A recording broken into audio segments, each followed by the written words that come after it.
तो दोस्तों नमस्कार, मैं हूं अनिल और रेसलिंग सुपर धमाल में आपका स्वागत है। तो दोस्तों सैटरडेज नाइट मेन इवेंट जो है पूरी तरह से खत्म हो चुका है और आखिरकार हमने एक रिटर्न देखा है। The American nightmare Cody Rhodes ने रिटर्न कर लिया है और आते ही उन्होंने अटैक किया जॉन सीना पर, लोगन पॉल पर और चैलेंज कर दिया है मनी इन द बैंक के लिए। एक तरफ होंगे जॉन सीना, लोगन पॉल और दूसरी तरफ होंगे कोडी रोड्स के साथ मेन इवेंट जे उसो।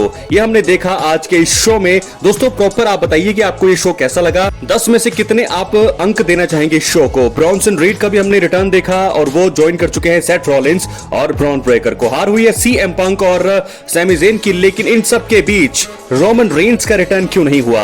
आज की इस वीडियो में हम इसी पर बात करने वाले हैं कि रोमन रेंस का रिटर्न नहीं हुआ, क्या थे उसके पीछे के कुछ कारण। इसलिए वीडियो के अंत तक बने रहें और अगर आप चैनल पर नए हैं सब्सक्राइब करने के बाद ऑल पर क्लिक जरूर करें। तो चलिए दोस्तों वीडियो को आगे बढ़ाते हैं। तो दोस्तों सबसे पहला कारण हम आपको बताते हैं कि रोमन रेंस क्यों नहीं आए।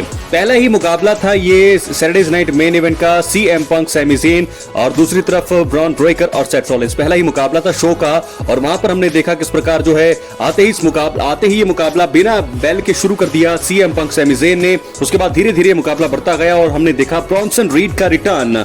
ब्रॉन्सन रीड ने बाहर जो है बैरिकेड पर यहां पर बहुत तरीके से स्प्लैश किया सीएम पंक पर, जिसके चलते सैमी ज़ेन का ध्यान भटका और ब्रॉन ब्रेकर का जबरदस्त स्पीयर 1 2 3 वहां पर मैच खत्म हो गया और मैच हार गए वहां पर सीएम पंक और सैमी ज़ेन। उसके बाद ब्रॉन्सन रीड रिंग में आते हैं, ब्रॉन ब्रेकर के साथ थोड़ा स्टेयर डाउन होता है, लेकिन सेथ रॉलिंस गले मिलते हैं। उसके बाद साथ साथ उनका हैंडशेक होता है ब्रॉन ब्रेकर और यहां पर ब्रॉन्सन रीड का। अब ये तीनों जो है दोस्तों एक ग्रुप में है। ब्रॉन्सन रीड ज्वाइन कर चुके हैं सेथ रॉलिंस को, पॉल हेमन को और अब मुझे लगता है कि सीएम पंक ने हालांकि कोशिश की पॉल हेमन पर अटैक करने की, लेकिन उसके बाद ब्रॉन्सन रीड की सुनामी आई सीएम पंक पर, पूरी तरह से धराशय। हमें लगा एक वक्त की वहां पर शायद आ सकते हैं, लेकिन ये मैच उसके बाद कुछ नहीं हुआ। अगर अटैक लगातार जारी रहता तो शायद रोमन रेंस आ सकते थे, लेकिन ऐसा नहीं हुआ। यहां से अब चीजें क्लियर है कि 3 यहां पर हो चुके हैं, तो रोमन रेंस जरूर जो है ज्वाइन करेंगे सैमी ज़ेन और सीएम पंक को और वहां से मुझे लगता है कि 3 टीमें वहां हो चुकी है। तो रोमन रेंस का रिटर्न तो होगा ही, लेकिन ये मनी इन द बैंक के लिए मुझे लगता है रॉ या स्मैकडाउन में रोमन रेंस वापसी कर सकते हैं। तो फिलहाल ये एक बड़ा कारण मुझे लगता है कि ब्रॉन्सन रीड का रिटर्न करवाना था और कोडी रोड्स का रिटर्न करवाना था, इसलिए रोमन रेंस का रिटर्न यहां पर नहीं कराया गया। साथ के साथ आपको बता दें कि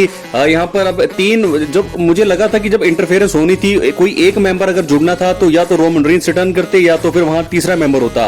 तो यही हुआ, तीसरा मेंबर यानी कि ब्रॉन्सन रीड का रिटर्न सेथ रॉलिंस के ग्रुप में हो चुका है, तो ऐसे में रोमन रेंस का रिटर्न नहीं बनता है। तो दोस्तों ऐसे में अब आने वाले समय में बहुत सारे कयास ऐसे लगाए जा रहे हैं कि Roman Reigns, Bron Breakker, Bronson read और सेथ रॉलिंस का सामना करेंगे। तो सीएम पंक और सैमी ज़ेन को वो ज्वाइन करने वाले हैं, लेकिन वो कब करेंगे देखने वाली बात होगी।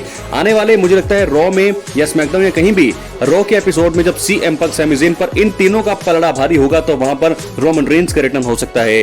तो ये मुझे लगता है कि ये रिटर्न उनका बचा के रखा है। ट्रिपल एच के पास कुछ और अच्छी बेहतरीन बुकिंग होगी रोमन रेंस के लिए। तो ऐसे में रोमन रेंस का रिटर्न नहीं हुआ सैटरडे नाइट मेन इवेंट में। ये मेन इवेंट दोस्तों थोड़ा कुछ अजीब ही लगा, इतना बड़ा जो है यहाँ पर कुछ देखने को नहीं मिला। हालांकि ब्रॉन्सन रीड का रिटर्न एक अच्छी चीज रही, कोडी रोड्स का रिटर्न, ये 2 चीजें ही अच्छी रही। इसके अलावा कुछ भी चीजें अच्छी यहाँ पर इस शो में तो मुझे नहीं लगी। क्या है आपकी राय, अपनी कमेंट बॉक्स में जरूर दें। चैनल पर नए सब्सक्राइब करें। मिलते हैं अगले वीडियो में। बहुत बहुत धन्यवाद।